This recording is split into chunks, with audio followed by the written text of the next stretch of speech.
저는 좀 밀린 얘기들이 좀 있어서요. 제가 이제 석기시대 수면 패턴인데요. 원래 인간의 우리가 석기시대 식단이라는 게 있듯이 석기시대 수면 패턴이라는 게 있는데, 예전엔 조명이 없었기 때문에 한 해지면 7시쯤에 자서 7, 8시에 자서 12시에서 1시 사이에 일어난대요. 그러면 8시에 잔다고 치면 7시, 8, 9, 10, 11, 12. 그러니까 한 5시간 자고 일어나는 거죠. 그러다가 한 2~3시간 또 활동을 한대요, 새벽에. 그래서 그때 이 조명등을 켜고 동굴에 그림을 그렸다, 이제 그런 주장도 있고. 그리고 나서 이제 또 새벽에 춥잖아요. 다시 또 이제 몇 시간 또 자는 거예요, 해 뜰 때까지. 그래서 원래 잠을 2번 자는 게 석기시대 수면 패턴이라는 거예요. 최근의 연구에 이거는. 제 수면 패턴이 석기시대 시기인데, 지금 활동기예요. 밤 한 1시부터 한 4시 이 정도까지가 2~3시간의 또 제 활동기인데, 아예 푹 자고 일찍 일어나거나 뭐 그런 경우도 있는데, 어쨌건 잠이 안 오니까 활동을 해야죠. 그래서 이제 오늘은 무슨 얘기를 할까 하고 일어나서 쭉 적어봤어요. 이 얘기를 좀 쭉 하려고 하는데,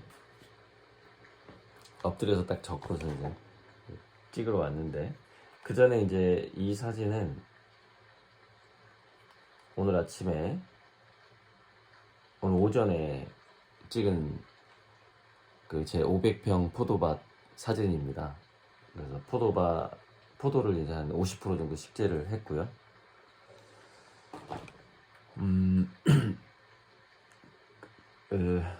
아무튼 굉장히 기분 좋았던 게, 이 땅을 사고 살 때 정말 돈이 부족해서 그때 이제 고추전 마동주택을 사주신 분에게 고추전의 그 본점의 권리를 주겠다 했던 이유가 저 땅을 사기 위해서 이제 돈이 좀 필요했기 때문이었는데, 그때 겨울에 그냥 쓱 풍광만 보고 샀는데 괜찮다 싶었어요. 그래서 다시 들어가서 이제 포크레인으로 정비하고, 뒷산이 마음에 들어서 샀는데, 뒷산에 딱 갔는데 옛날 임도가 있는 거예요. 비포장 임도. 그때 땅을 살 때는 그걸 제가 못 봤어요. 근데 한 3~4m 폭에 다져진 단이 있는 거예요. 멀리서 보면 땅 살 때는 그게 안 보였죠. 이렇게 단이 있는 거예요. 그리고 바위산이라서 상당히 튼튼한데, 거기에 텐트를 한 10개쯤은 칠 수 있겠더라고요. 그래서 나중에 여기다가 그 글램핑장처럼 좀 텐트를 좀 넣고 아미고님들이랑 일요일날 바베큐, 이렇게 바베큐는 밭에서 구워 먹어야죠. 이렇게 텐트 치는 거 아니에요, 산 밑에서. 그런 상상을 했어요. 좀 그 시기는 정말로 제가 해외 컬렉터한테 그림을 팔았을 때 이제 한턱 쏘는 어떤 그런 분위기로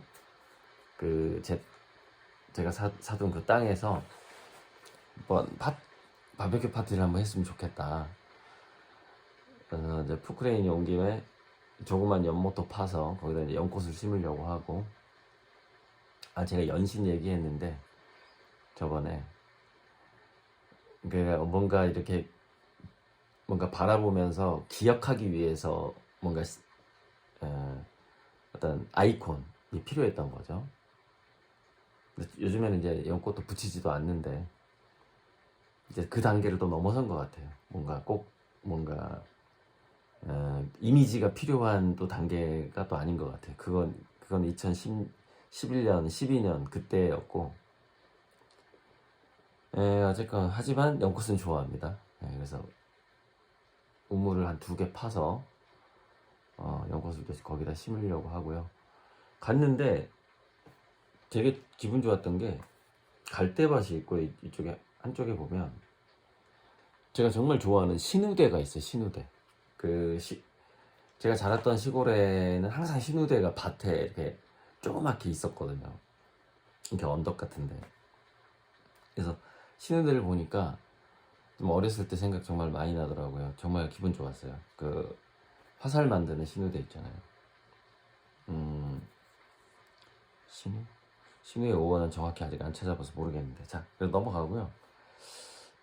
포도나무가 이렇게 심어놓은 걸 보니까 굉장히 기분이 좋았어요. 여기 사진으로는 잘 안 보이는데, 사진으로는 잘 안 보여요. 포도나무 몇 개 보이죠, 뒤에. 그래서 포크레인으로 거기 정비하던 쇼츠도 좀 올릴 건데 정말 피곤했어요. 허리도 아프고. 그런데 굉장히 즐겁고 재밌는 1박 2일이었는데, 그러니까 하루 만에 안 끝나가지고 하루 반을 일을 했는데요. 나중에 꼭 때가 되면 저 포도밭을 한번 초대를 할 겁니다. 그리고 또 하나 그 얘기하고 싶은데, 제 포도밭은 혹시 아미고님들이 그 농업경영체 등록을 원할 때는 임대를 해드릴 거예요. 그러면 농부가 되실 수 있는 그런, 그러니까 제가 땅을 사는 이유는 향후에 이제 아미고님들이 귀농귀촌을 할 때 그 중간 정거장 역할을 하기도 해요. 그렇게 해서 꼭 제공을 해드릴 거고. 최근에 무주한의원 선배가 책을 좀 추천해가지고 2개를 보고 있는데 재밌어서 좀 잘 보고 있어요. 하나는 에너지의학이라는 책이고 굉장히 두꺼운 좀 전문가 느낌이 나는 책인데 한의사들이 꼭 봐야 되는 책인 것 같아요. 하나는 전자생리학, 황제내경, 양자의학이라는 양자의학 관련된 책인데 이거는 총 4권이에요. 그래서 4권을 다 샀어요. 제목을 보니까 꼭 봐야 되겠더라고요. 제가 이런 책을 지금만 보는 게 아니에요. 저는 원래 뭐 그냥 한 20살 때부터 이런 책을 봤어요. 그냥 기본적으로 좀 의학에 대한 관심도 많은데 제 꿈 중에 하나가 그거거든요. 계획이라고 해야 되겠죠. 지금은 점점점 가시권에 다가오고 있으니까 계획 중에 하나가 일종의 민간 의료하고 한의학, 양의학, 뭐 대체의학 모든 것을 통합한, 그 다음에 뭐 신비주의까지, 뭐 예를 들자면 구마 신부까지도 그곳에 와 있는 모든 방법, 지구상에서 역사상에 있었던 모든 의료법을 전부 모은 통합 의료센터.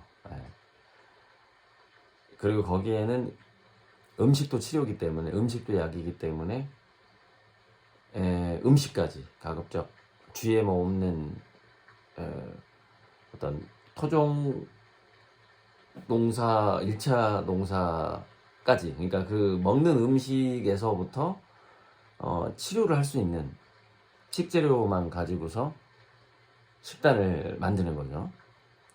만들면서 모든 통합, 지구상에 있었던 모든 역사적인 통합 이야기 들어오는 그런 의료센터 같은 거죠.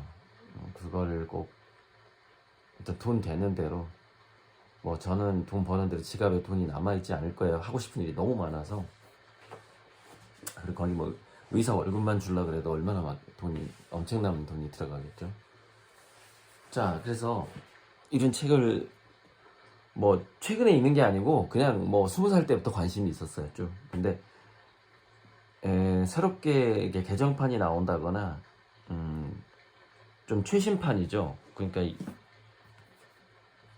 양자의학이라는 말이 나온 것 자체가 얼마 안 됐잖아요. 보면 이게 출판일이 2023년 12월이잖아요. 지금 나온 지 몇 달 안 된 거예요. 그러니까 작년 말에 나온 책이잖아요. 그러니까 이런 것들이 눈에 띄면은 좀 안 살 수가 없는. 그래서 예전에 제가 항상 뇌과학 공부할 때도 신경과 의사들이 보는 책을 사서 봤어요. 실제로 의과대학 학생들이 보는 책을. 그 내과학 책도 이 정도 두께였어요 그때. 완전히 박문호 박사가 쓴 건 다 봤고. 그러면서 이제 제가 그 두뇌 사용 설명서라는 책을 쓰게 된 건데. 자, 그래서 저번 이야기가 에밀 쿠에의 자기 암시를 제가 얘기하면서 에밀 쿠에를 의사로 소개했는데, 그거는 잘못 소개됐다고 볼 수도 있고, 원래 에밀 쿠에는 약사였는데,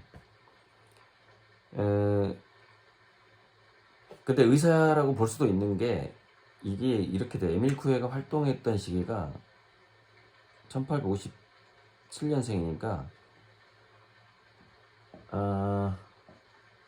1860년에서 1910년? 이 정도란 말이에요. 이 시기가 어떤 시기냐면은, 그러니까 이제 그 정식 지금 현대의학의 체계가 언제 갖춰졌느냐를 그 의료의 역사로 봤을 때 1920년대로 봐요. 이후로 봐요. 물론 영국에서 이때쯤에 의료와 관련된 법이 생기긴 했는데, 그럼 이 사이에는 어떤 시대였느냐? 약사가 의사보다 권위가 높았어요. 그러니까 지금하고 생각해 보면 안 돼요. 그러니까 프로이트하고 에밀 쿠에가 있어요. 근데 프로이트는 의과대학을 나온 정신과 의사였고, 에밀 쿠에는 약대를 나왔는지 좀 찾아봐야 되는데, 약사라고 하는데 플라시보 효과를 널리 퍼뜨리는 자기 암시라는 책을 쓴 사람이란 말이죠, 에밀 쿠에가. 그러면은 둘이 한 살 차이밖에 안 나요, 프로이트하고 에밀 쿠에가. 그러면은 그 당시로 갔을 때 프로이트의 어떤 사회적인 덕망과 권위, 의과대학을 나온, 그 다음에 약을 가지고 사람들을 치료했던 에밀 쿠에의 권위, 누가 더 높았을 거냐 이 말이죠. 에밀 쿠에가 더 높았다고 봐야 돼요. 그러니까 우리나라에서도 그 해민국이라고, 이제 제가 그 꿈이 해민국의 꿈인데, 그 모든 통업의학을 다 아예 먹는 거부터 토종으로 길러가지고, 그러니까 농장도 있어야 되고, 그런 궁극적으로 그 장소는 해민국 같은 곳이 되는 거죠. 그러니까 거의 야미고부터 해야 되겠지만 무료로 치료를 받을 수 있는 곳이 되겠죠. 근데 예전에는 좀 넓게 생각했는데, 이제는 제가 철저하게 야미고부터 혜택을 준다로 이렇게 완전히 계획을 바꿨습니다.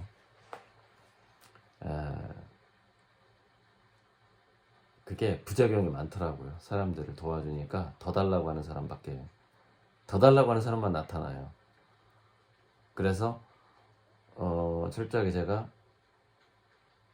나를 먼저 믿어주고 투자한 사람부터 은혜를 갚는 방식으로 앞으로 모든 걸 경영하겠다, 이렇게 마음을 바꾸게 된 참 중요한 계기가 있었죠. 자, 그래서 그때 조선시대 때 궁중에가 약국이 있었단 말이에요. 약방. 의사는 없었으니까, 그 당시에 병원 없었으니까. 근데 그 약방에서 약을 짓는 사람을 뭐라고 불렀냐면 의사라고 불렀어요. 그러니까 이 시대가 그 약사와 의사의 구분이 좀 안 되는 시기라고 볼 수 있어요. 약간 한의사 개념이죠. 한의사가 주로 침 놓고 약 지어서 하고 뭐 이러잖아요. 약사에 좀 가깝잖아요, 한의사가. 한약방. 지금 막 다 약 짓는 사람하고 뭐 침 놓는 사람하고 다 전문화돼 있지만은, 그래서 이때는 뭐 워낙에 뭐 만병통치약도 많았고 돌팔이가 엄청 많았던 때예요, 이때가. 그 에밀 쿠에하고 프로이트가 있던 때가. 그래서 약을 짓는 사람도 의사라고 불렀던 때다, 이렇게 보시면 돼요. 그러니까 제가 에밀 쿠에가 약사였지만 그 시대로 가보면 또 의사였던 거예요. 그렇게 생각해 주시면 돼요, 그 부분은. 자, 그래서 자기 암시를 결론을 지어야 되는데,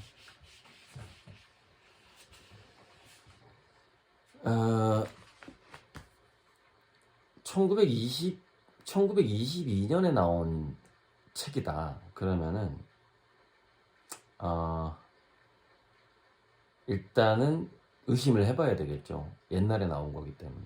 옛날에 나온 책이 더 이렇게 고전이고 뭐 대단할 수도 있지만 이게 과학 쪽이 조금 들어가 버리면 옛날 책을 믿으면 안 돼요. 왜냐면 그 과학이든 의료든 간에 5년이 지나면 기존의 과학 논문과 의료 논문의 5년이 지나면 50%가 폐기 처분된다는 얘기가 있어요. 그게 맞는 건지 찾아봐야 되는데, 제 기억에 계속 바뀌는 겁니다. 그게. 그래서 노벨상 같은 경우에도 예전에 노벨상 받은 사람이 이론이 잘못됐다고 증명하면 그 사람이 노벨상을 받잖아요. 그런 식으로 진화를 한단 말이죠. 자, 그래서 분명히 에밀 쿠에도 그 자기 암시라는 책에서 실수한 부분이 있었을 거란 말이죠. 그럼 과연 뭘 실수했고 그런 거는 제가 에밀 쿠에를 만난 건 자기 암시라는 책을 읽어서 만난 게 아니고 이성훈이라는 분이 있어요. 지금도 동기부여 강의 지금 거의 나이가 90 정도 돼가실 것 같은데 이분 강의에서 만났단 말이에요. 에밀 쿠에에 대해서 강의를 해줬단 말이죠. 그래서 이분의 결론이 무노력의 무노력이에요. 그러니까 무노력의 노력이에요. 에밀 쿠에 하면 무노력의 노력이다라고 저에게 알려줬던 분이 이성원 씨예요. 그래서 그렇게 알고 있었죠. 에밀 쿠에에 대해서. 근데 지금 다시 자기 암시라는 책의 요약을 봐도 좀 오해의 소지가 많다는 생각이 들어요. 자, 그러면은 제가 예전에 동기부여 강의할 때 이거는 이제 이기는 습관이라는 그 예전에 책이 있었어요. 그리고 또 누가 이 얘기를 하더라. 뇌과학자 중에서 한 번 큰 성공보다 작은 성공을 여러 번 했을 때 그것이 이기는 습관이 된다. 그것이 이제 제가 예전에 자녀교육 강의에서 얘기했던 두뇌 엔진이 형성되는 거거든요. 그게 습관화가 돼야 돼요. 근데 여러 번 그게 습관화가 되면 그 황농문 씨가 얘기했던 거 같네, 강의에서. 강한 늑대, 중간 늑대, 약한 늑대가 이렇게 서로 싸울 때 이 중간급 늑대가 B급 늑대가 C급 늑대를 계속 여러 번 이기게 되면 자기가 다 이긴 줄 안다는 거예요. 그래서 원래는 A급한테 얘가 졌는데 그 횟수가 많아지니까, 이기는 횟수가 많아지니까 A급한테 대들어서 A급을 이기는 거예요. 이제 약간 그런 비유 같은 건데, 그러니까 이기는 습관이라는 건 뭐냐면 그게 당연해지는 거거든요. 그러니까 그 에밀 쿠에가 말했던 자기 암시는 뭔가 의지와 노력이 들어가는 것 같잖아요. 그러니까 그게 아니고 그냥 자연스러운 습관처럼 상상되는 거예요. 그게 진짜 자기 암시인데, 그래서 이렇게 정리해 볼 수가 있어요. 이기는 습관이야말로 진정한 에밀 쿠에가 말했던 상상이에요. 근데 요게 형성된 거를 아비투스라고 볼 수 있어요. 되게 당연해져야 돼요, 이게. 아비투스라고 볼 수 있거든요. 그러니까 언어를 좀 정리를 해야 이게 되는 건데, 자, 이기는 습관에서 제가 예전에 강의했던 게 예측력하고 인내력이 같다, 이런 얘기를 제가 강의했어요. 그러면서 이 강의를 하면서 그때 사냥개 얘기를 했는데, 멧돼지든 사슴이든 도망가는 사냥개가 있는데 사냥개 여러 마리가 쫓아가요. 그런데 이게 이제 실제 그 사냥꾼들의 어떤 경험담에서 나온 이야기일 건데, 맨 앞에 가는 사냥개는 지치지 않는다는 거예요.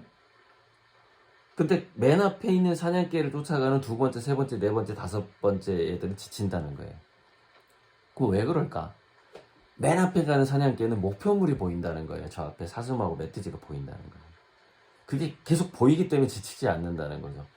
따라간다는 거죠. 근데 두 번째, 세 번째, 네 번째 얘네들은 내가 지금 개를 따라가는 거야? 목표를 따라가는 거야?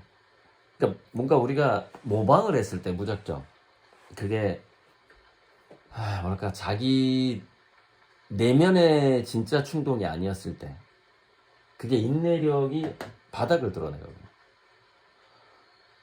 그러면 그게 이제 그 사냥개랑 인간이랑 좀 이렇게 자 인간적으로 표현을 해보자면 그러면은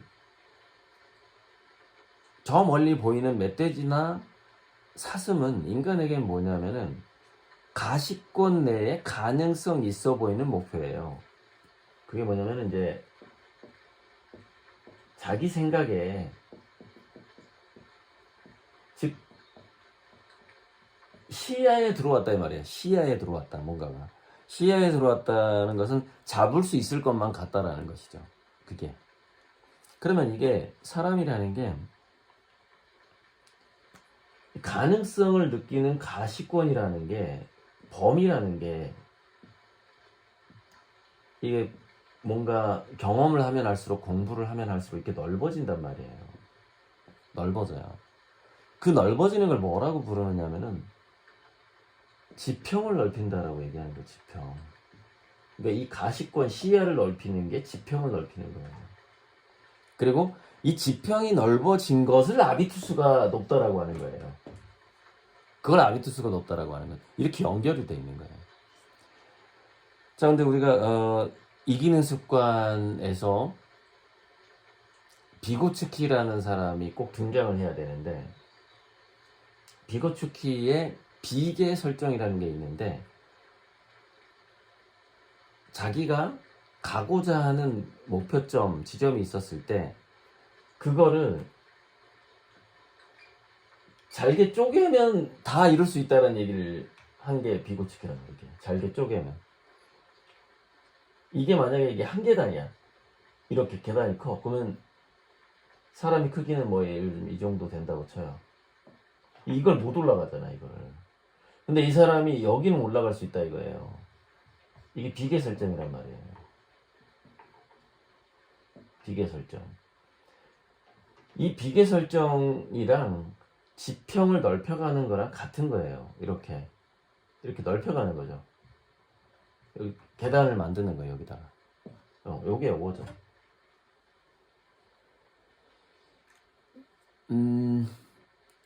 그런데 이 계단을 만들어내는 것, 시야를 넓혀가는 것 자체가 자 상상은 이렇게 크게 하는 거예요. 상상은 상상은 이렇게 높게 해도 돼요. 높게 해도 되는데 일상은 계단을 올라가야 된다는 거죠. 올라갈 수 있는 이게 그 B급 늑대가 C급 늑대를 여러 번 싸워서 이기는 거죠. 이렇게 한번 작은 승리가 모여서 큰 승리를 하게 되는 거죠.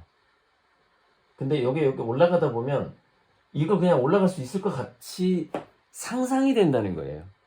그러니까 뭐냐면은 나 이거 올라가야지 라고 생각하는 거는 그게 의도적인 노력이에요. 그러면 정반대 효과가 나타난다는 거죠. 그래서 여기서 사는 산이고 물은 물인데 자기 자신이 그 부담 없이 목표를 잘게 쪼개서 계속 성취를 해야 된다는 거예요. 이렇게 성취를 하다 보면 저절로 이 높은 곳을 내가 갈 수 있겠다는 저절로 상상이 된다는 거죠. 왜? 자기가 노력하고 있으니까. 저절로 그것이 상상이 된다는 건 뭐예요? 저절로 그게 가시권 시야에 들어오게 되고 가능성이 느껴지게 된다는 거죠. 할 수 있겠네라는 생각이 들게 되는 것이죠. 근데 그게 그렇게 가려면은 이 지평을 넓히는 지평을 넓히는 것을 공부라고 하겠지만 또 하나가 있죠. 체력이죠. 에너지. 지평과 체력을 동시에 가져가야만이 그걸 공부로 가는 거예요. 그래서 제가 그 저번 영상에서 육체적인 것을 항상 동반한다. 공부는. 그래야 두뇌가 이기는 습관이 들고 그것이 바로 도파민 회로고 그것이 제가 두뇌 엔진이다. 이렇게 얘기한 거죠. 그게 이게 몸하고 어떤 뭔가 제스처가 됐든 뭐가 됐든 그것이 운동이 됐든 간에 몸하고 연결이 돼야 돼요. 그래야만 이 도파민의 두뇌 엔진이 완성이 되거든요. 그래서 이거를 정리해보고 싶었고, 칼 융이 했던 얘기 중에 피하려 하는 것은 계속 쫓아온다는 얘기가 있고요. 에밀 쿠에가 의도적인 노력하면 반대 효과가 나타난다고 똑같은 건데, 도망가려 하면 따라온다. 뭐 이런 게 있거든요. 그래서 내가 가난을 피하려고 한다거나 가난으로부터 도망치려고 한다면은 그 가난이 계속 쫓아오는 거예요. 그게 아니라 관조하고 직시하라는 거예요, 그거를. 그러면서 도망가는 게 아니라 대응하는 거죠. 이렇게 한 계단 한 계단 이렇게 대응하는 거를 하는 거죠. 그러면 어느 순간 이 높은 곳을 내가 갈 수 있겠다라는 생각이 드는 거고 그게 자연스러운 믿음이 되는 거죠. 그래서 그 자연스러운 믿음의 신을 제가 이름 붙인 게 연신이에요. 연신. 그럴 연자. 제가 연꽃만 얘기했는데 연신이라는 것은 자연스럽게 믿는다라는 의미예요. 연신. 꼭 꽃을 의미하는 게 아니라. 그래서 저 그 연신에 도달을 해야 되는구나. 그거를 이제 도달을 해야지 그것이 진짜 아비투스다. 그거를 이제 저는 이제 언젠가부터인가 그걸 알고 있었기 때문에 당연한 일상적인 믿음으로 가야 되는 거죠. 자, 이 아비투스의 힘이라는 건 뭐냐면은 아비투스라는 어감이 가지고 있는 게 어떤 어감을 갖고 있냐면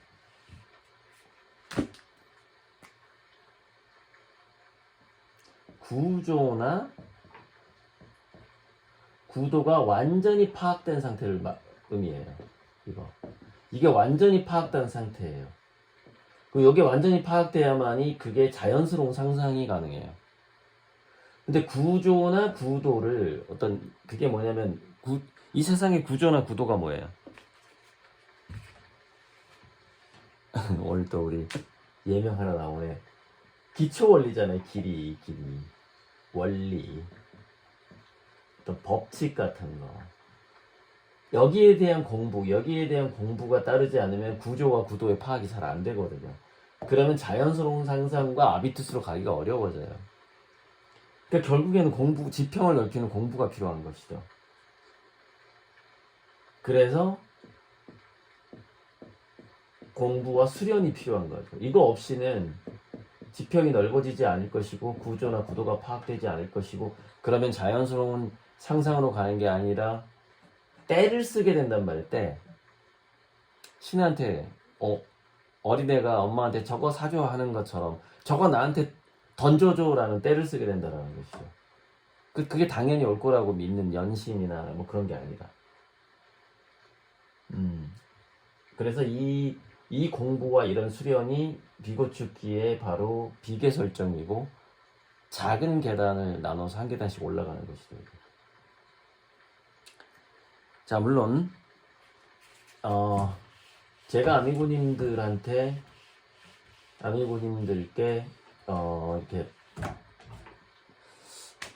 이렇게 보답할 수 있는 건 이거예요. 이렇게 가야만이 되는데 고리들이란 인간이 나타나서 이렇게 가고 있더라 이 말이에요. 제가 지금까지 제 어떤 성장을 보니까 약 매년 8배를 성장하더라고요. 제 목표는 10배인데 10배까지는 안 되고 8배 정도씩 성장하더라고요. 매년. 우리가 1년에 한 단계씩 가는 게 정상인데 저는 지금 1년에 8단계씩 가고 있다 이 말이에요. 조금 힘들죠. 그래서 암벽 등반을 해야 될 수도 있는 상황인데 어쨌건 저는 이렇게 올라가고 있어요. 운이 좋거나 또는 신께서 도와주거나 뭔가 또 제가 그동안 쌓은 내공이 있거나 뭐 둘 중에 하나겠죠. 아니 뭐 두세 개 중에 하나겠죠. 올라가고 있어요. 그렇기 때문에 동반해서 저에게 투자하시는 아미분들은 동반해서 이 8배의 효과를 같이 저는 뭐 다 줄 거니까 8배를 벌어서 뭐 4배만 준다 이런 게 아니라 저는 아예 더 대출해서 더 드릴 거니까 보답을. 아미구님들은 10배가 되겠죠. 저는 8배지만 더 주려고 노력하니까 저는 8배 성장을 하고 아미구님들은 10배를 가져가게 될 것이다. 제가 성장하고 더 20% 그렇게 이제 저는 할 거예요. 그래서 제가 예전에 오래전에 한 얘기가 있어요. 저는 아마 은행빚을 20% 정도 진 상태에서 죽을 것 같다. 더 대출해서 도와주기 때문에 사람들을. 그 얘기 한 적이 있어요. 그러니까 앞으로도 그렇게 될 겁니다. 자, 그래서 자, 또 빠뜨린 이야기가 이런 거죠. 의도적인 노력이 하면 된다 이거라면 그냥 자연스러운 상상, 아비투스 연신이라는 건 뭐냐면 되니까 한다예요. 되니까 하는 거야. 이게 아비투스예요. 이게 상상이에요. 이게 자기 암시가 제대로 된 거죠. 제대로 된 상태가 되니까 한다. 하면 된다는 이게 의도적인 노력이에요. 하면 안 될 확률이 더 높은 거죠. 계속해서 이걸 외친다는. 그래서 그 에밀 쿠에가 제시한 그 문구도 그 문구가 문제가 있는 게 아니라 그 문구를 하면 된다로 느끼느냐 되니까 한다로 느끼느냐의 그 문구를 느끼는 사람에게 달려있는 것이죠. 하지만 그 문구를 우리가 책상 앞에 붙여놓는다는 것은 아무래도 그 사람의 마음은 여기에 가 있을 것이고, 그러니까 제 경험상 그런 문구를 붙여놓은 사람 치고 그 문구대로 안 되더라 이 말이에요. 반대가 나타나더라 이거죠. 그걸 제가 발견한 것이고. 그래서 거의 이제 다 제가 하고 싶은 얘기를 거의 다 한 것 같고요. 이 얘기 안 했네. 우리가 지평을 넓혀서, 지평을 넓힌다는 것은 공부와 수련이 필요한 거고요. 자, 공부, 수련이 약간 육체적인 느낌이 있죠. 공부, 책을 보고 스승한테 배우는 게 상당히 참 중요한 것 같은데, 제가 에밀 쿠에를 이성원 씨한테 배웠던 것이 에밀 쿠에를 오해하지 않도록 해준 거거든요. 이분은 뭐 저보다 거의 35세 정도 많으신 분 같은데, 심리학을 공부하신 분으로 제가 알고 있는데, 이분이 에밀 쿠에를 저한테 알려줬단 말이죠. 그러니까 에밀 쿠에의 본질만 딱 던져주는 거잖아요. 그럼 저는 거기 그렇게 인식하고 있었고, 에밀 쿠에를.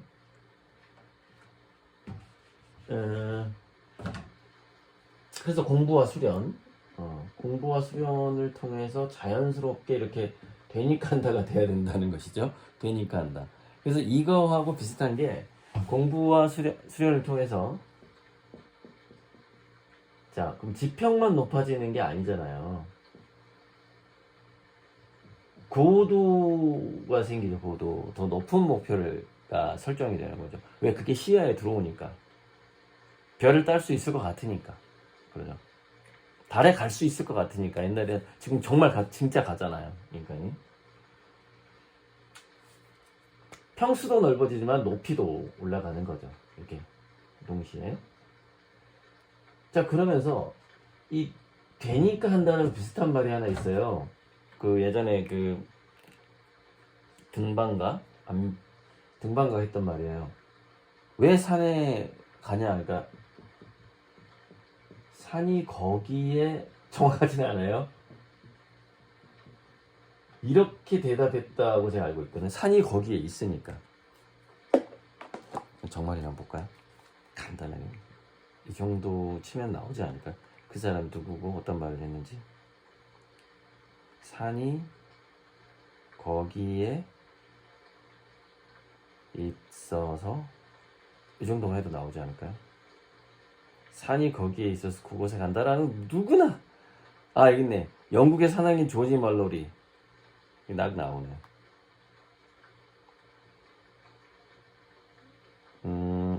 영국의 사나이인 조지 멀로리는 산을 왜 오르느냐는 질문에 산이 거기에 있어서라는 유명한 말을 남겼다. 굉장히 오래전 얘기인 것 같은데 조지 멀로리 그럼 몇 년생인가 볼까요?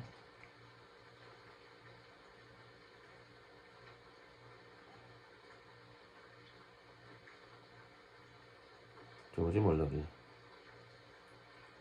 1886년생이고 1921년에 에베레스트 등반 대원으로 선발되었고 2차, 3차 등반을 했는데 실종되었다. 1924년. 아무튼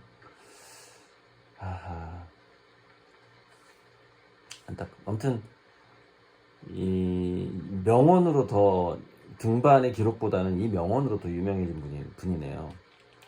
산이 거기에 있으니까 오른다라는 이 유명한 말. 산이 거기 있으니까. 오케이. 요게 이런 거죠. 산이 되게 대답이 심플하고 단순하잖아요. 이게 상상의 이게 상상의 경지라는 거예요. 되니까 한다라는 경지라는 거예요. 이게 아비투스 경지예요.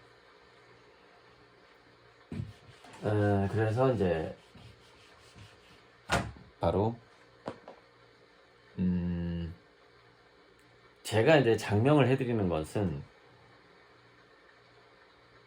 그것 자체가 아비투스하고 전혀 뭐 관련되지 않는다는 건 아닌데 아비투스를 이렇게 높여주는 것일 수도 있어요. 있는데 가장 효과적인 만트라이면서 주문이면서 자기 암시 문이다 이거예요. 그게 호칭이라는 거죠. 그 얘기는 했죠 저번에. 호칭이고 그거를 이렇게 오행 상생으로 이 오행 상생의 어감이 이게 어감이에요. 어감. 그래서 오행 상생으로 돌아가는 사람이 누가 있나 봤더니 김구라가 그렇게 돌아가더라고. 요게 목이고 목, 수, 목, 화 이렇게 돌아가요. 수생목, 목생화로 돌아가. 김구라 이런 식으로. 그래서 이게 그 음이 오행상생으로 돌아가면 뭔가 좀 부드러워요 이게. 그래서 영어식 닉네임이 좀 잘 나와요. 딱딱하지 잘 돌아가 아무튼 혀가 이게. 그래서 제가 이 순서를 보는 거예요. 그리고 그 순서가 좋아야지 좋은 이름으로 진단이 되고 나와요. 그리고 이왕이면 또 이제 저는 이렇게 하는 거잖아요. 그 사람이 뭐가 수가 부족하냐 그러면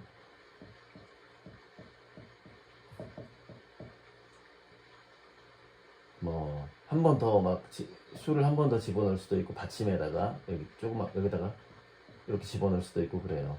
이렇게 수가 많이 들어가게끔 단어를 선정을 해서 한단 말이죠.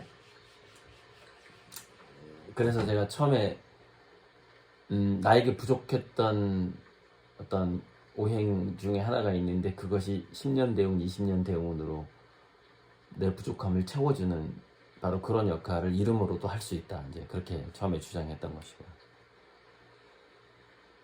자, 그래서 좀 더 잘 좀 정리가 됐습니다. 그래서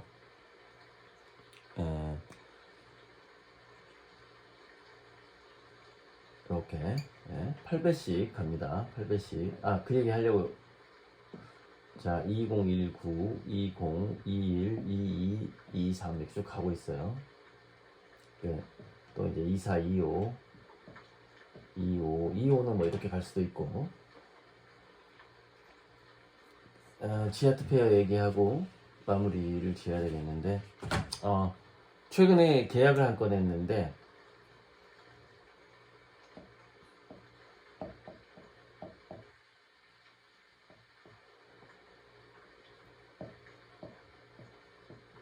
지하트 페어가 아마 지하트 마켓이라는 이름으로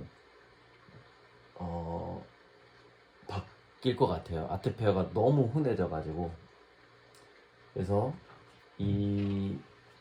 지금까지 뭐 제가 지하트에 돈을 얼마를 썼나 봤더니 4.5억을 썼더라고요.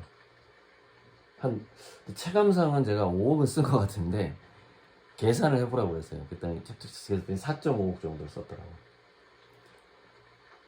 그래서 그러니까 이제 전시했던 곳이 아주 큰 곳은 아니잖아요. 백스코 같은 데 하려면은 지금도 올랐는데 5억에서 7억이 들어요. 이 경비가 있어야만이 백스코에서 아트페어를 할 수가 있어요. 그런데 이 7억을 자기가 쓰겠다는 업체가 나타났어요. 지하트페어를 하되 자기들이 한 1, 2년이든 2, 3년이든 손해를 감수하겠다 하고 아트 사업에 진출을 하려고 하는 업체가 나타났는데 그 업체명은 제가 지금 비밀로, 이게 업체명을 얘기해주면 자꾸 방해꾼이 나타나가지고 그걸 이제 제가 경험을 했어요. 안티 세력이 꼭 안 좋은, 제가 좀 안 되길 바라는 사람도 있거든요. 그렇게 있을 거 아닙니까? 그래서 업체명은 비밀로 하고, 어떤 업체냐면